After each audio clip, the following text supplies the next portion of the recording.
Greetings, cherished enthusiasts of biblical narratives. Welcome back to the Story Behind Secrets channel, where today we embark on a profound journey into the intricate themes that echo through the sacred pages, the captivating enigma of the Samaritans, and the profound question, why were they so deeply despised? Before we begin our exploration into the depths of the Samaritan narrative, let's take a moment to acknowledge the vibrant community that makes the Story Behind Secrets channel come alive. To those who have already subscribed, thank you for being part of this journey. And to those who haven't, I extend a warm invitation to join our community by hitting that subscribe button and activating the notification bell. Your involvement ensures you're the first to experience the exclusive content awaiting you.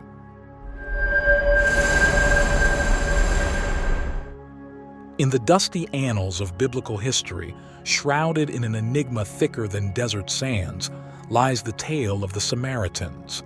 They were neither entirely Jew nor completely foreign, existing in a liminal space, a whisper on the edges of two great empires. Their lineage, a tangled web of exiled Israelites and foreign settlers, fueled suspicion and whispers of heresy.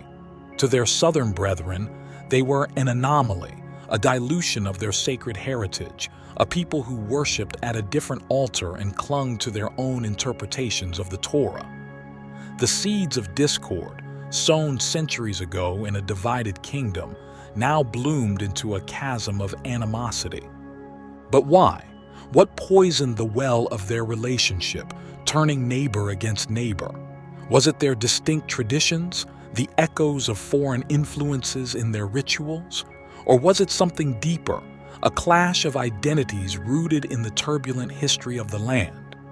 This question, like a desert mirage, shimmers on the horizon of our investigation. As we delve into the origins of the Samaritans, uncovering their unique heritage and beliefs, we'll also explore the simmering resentments and historical grievances that ignited the flames of hatred. Was it political tension, theological disputes, or something more intangible, a deep-seated sense of betrayal between peoples who shared a common bloodline? To truly understand the animosity between Jews and Samaritans, we must embark on a time machine journey, back to the days of towering egos and splintered kingdoms. Imagine a majestic Israel united under King Solomon, a golden age of prosperity and wisdom. But with his passing, ambition reared its ugly head, and the kingdom fractured like a dropped clay pot. The north, led by Jeroboam, declared its independence, birthing a new entity, the Kingdom of Israel. Fast forward a few centuries, and we find ourselves amidst the ashes of Assyrian conquest. The northern kingdom lies in ruins, its people scattered like seeds in the wind.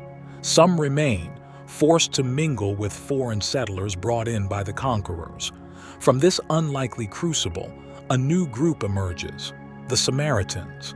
Their heritage is a tapestry woven with threads of exiled Israelites and foreign influences. They hold the Torah close, yet interpret it through their own unique lens, venerating Mount Gerizim as their holy site instead of Jerusalem. Now let's shift the scene to the time of Jesus. Imagine the dusty roads of Judea, the bustling streets of Jerusalem, and amidst it all, the quiet presence of Samaria. The Samaritans exist in a liminal space, ostracized by their southern brethren as heretics and viewed with suspicion by their foreign neighbors. They live in the shadow of Mount Gerizim, their temple a constant reminder of their separateness from mainstream Judaism. The chasm that divided Jews and Samaritans ran deeper than mere geographical separation. It was a chasm carved by centuries of theological differences, festering resentments, and clashing identities. At its heart lay a tangled web of disagreements around faith and tradition, each thread contributing to the tapestry of animosity. Firstly, The Samaritans' divergence from Orthodox Jewish practices ignited a firestorm of suspicion. They adhered to the Torah, yes, but with their own interpretations and rituals. Their temple stood proudly on Mount Gerizim, not Jerusalem, a physical manifestation of their distinct spiritual path. To the Jews, this deviation was akin to heresy, a dilution of their sacred heritage. Every whispered prayer on Mount Gerizim resonated as a challenge to the sanctity of Jerusalem. Every interpretation of the Torah, a threat to the one true path. This theological discord fueled accusations of blasphemy and a deep-seated sense of betrayal. The Jews saw the Samaritans as apostates, clinging to foreign influences and compromising the purity of their shared faith. This perceived betrayal, layered on top of centuries of historical grievances, further widened the chasm between the two peoples.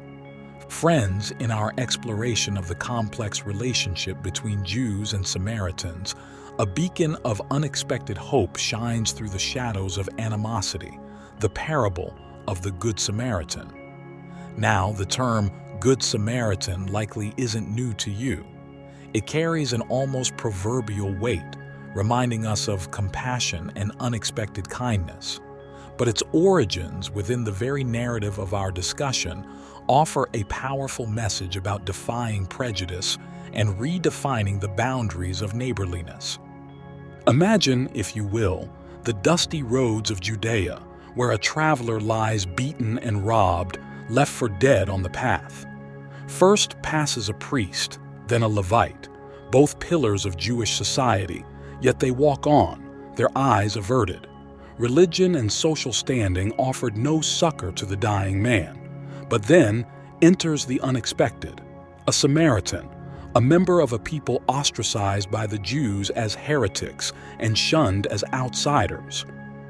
This Samaritan, defying cultural norms and historical animosity, stops. He tends to the injured man's wounds, offers aid and compassion, and ensures his safe passage to an inn. In this simple act, Jesus shatters the rigid definition of neighbor etched in the hearts of his audience. It's not the religious figure, not the man of social standing, but the ostracized outsider who embodies true neighborliness. In the dusty heart of Samaria, at a lonely well, another unexpected act of defiance against prejudice unfolds. Here, Jesus engages in a conversation with a Samaritan woman, a simple act that shatters the unwritten rules of his time. No clandestine meeting. This.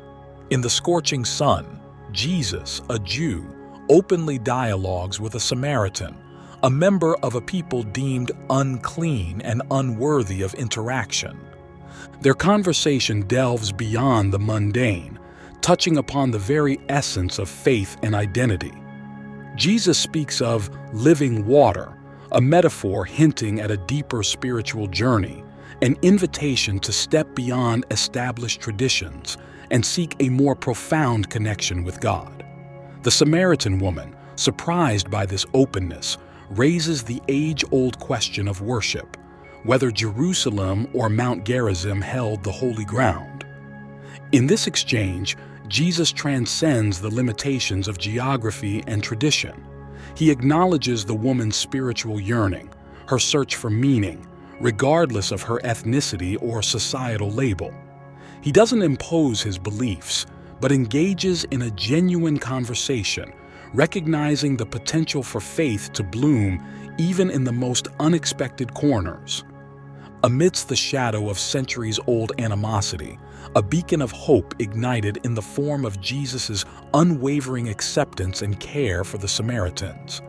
His message, etched in words and woven into actions, offered a stark contrast to the prevailing prejudice. Where Jews saw heretics, Jesus saw individuals yearning for spiritual fulfillment.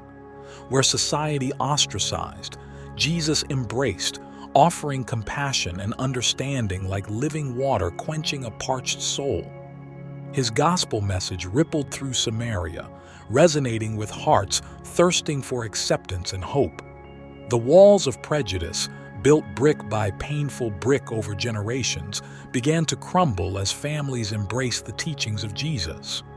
His words offered healing to wounded souls, forgiveness for past transgressions, and a glimmer of a future where love, not hate, defined their relationship with their Jewish neighbors.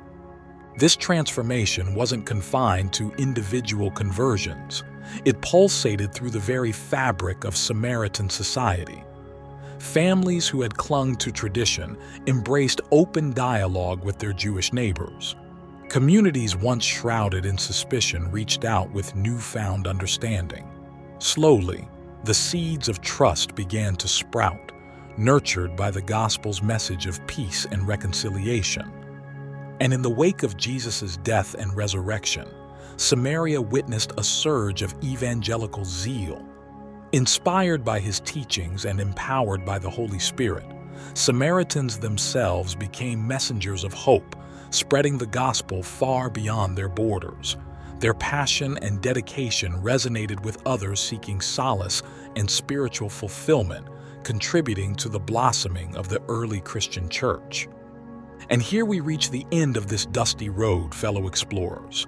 We've journeyed through a complex landscape of history, theology, and human interaction, witnessing the flames of animosity between Jews and Samaritans, but also the glimmers of understanding and compassion that defied the darkness. For engaging in this conversation, for delving into this chapter of our shared past, I offer my heartfelt thanks. Your curiosity fuels this exploration. Your questions light the path to deeper understanding. Remember, the Bible is a treasure trove of stories, each one a portal to a world waiting to be unraveled. So I urge you, continue your own exploration. Seek out the whispers of forgotten narratives, listen to the voices of prophets past, and discover the enduring wisdom woven into every verse. And if you crave more journeys like this, where we crack open the Bible and unearth its hidden gems, consider subscribing to my channel. Together, let's become lifelong students of these ancient tales, gleaning insights from their depths and building bridges of understanding in the present. Until our next adventure, may the mysteries of the past continue to illuminate your minds and guide your hearts. Thank you for joining me on this quest. Shalom.